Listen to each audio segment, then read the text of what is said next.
Hey, Chris. Hello. So we're going through questions that people are sending in. Yeah.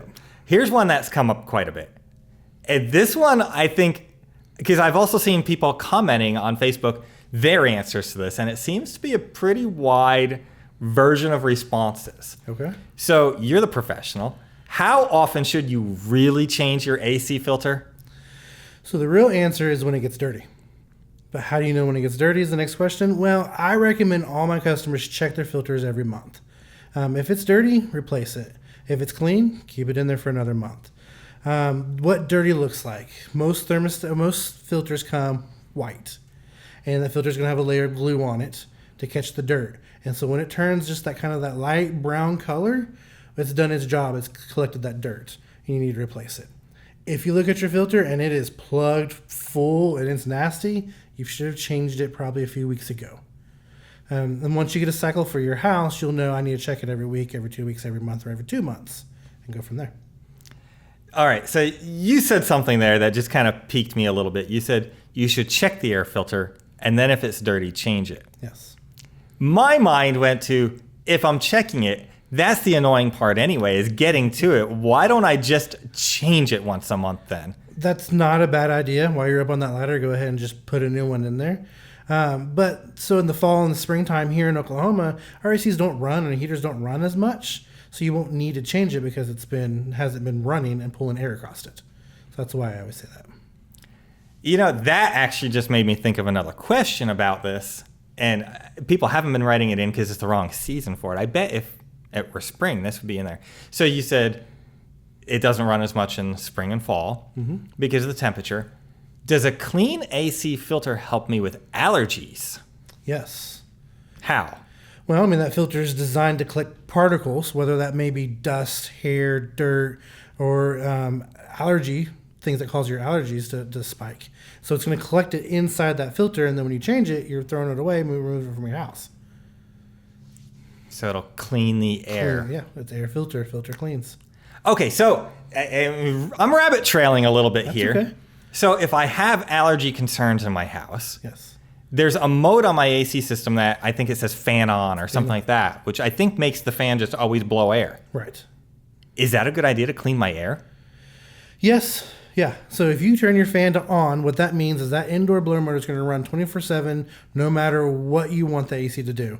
Whether it's cooling or heating or not, the fan's going to continue to run. And the more air you can pull across that filter, the more you're going to clean it.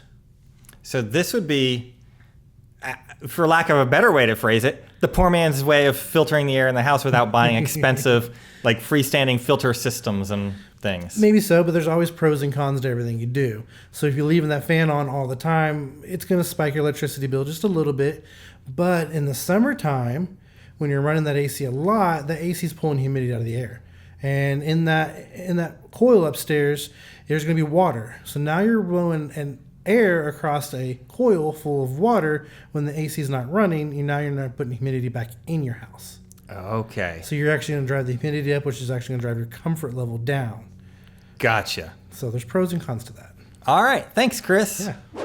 So I'm Chris from the Heat and Air Guy, and today we're going to take some time and talk about how to change your filter, what the process looks like, and some of the little pro tips that I can give you on doing this. First thing we're going to do is obviously set up our ladder underneath the filter grill and get our filter ready. The pro tip that I mentioned is a really quick and easy one. On your thermostat, you're going to have a fan option, and you're going to have auto and on. If you turn that fan to on, that's going to turn that blower motor on, and it's going to suck that filter up and allow it to stay. So when you open that grill, it just doesn't fall and hit you in the face. So let me run up the ladder real quick and get this filter out. So on this style of filter grill, you're going to see 2 latches on either side, and you just fold them out where they're facing down, and it should hinge down to give you access to your filter. As you can tell by turning the fan to on, the filter just stayed up there for me. Pull your filter out, and as you can see on this filter, it's just slightly dirty. And the new filter is very white, and this one's just a little gray. This is perfect time to change it. If you see your filter is very dirty, clogged, and just holding a lot of dirt, it means you waited too long. This is the perfect time to be changing this filter.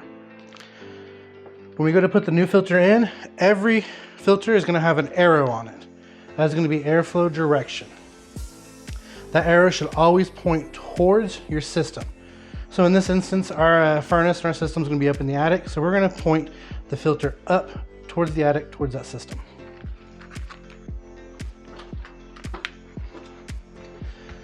With that fan motor being on, we can set it up there. You can kind of tell it pulls itself into place. Help it a little bit. Take your filter grill, swing it back closed, and push those tabs back in place.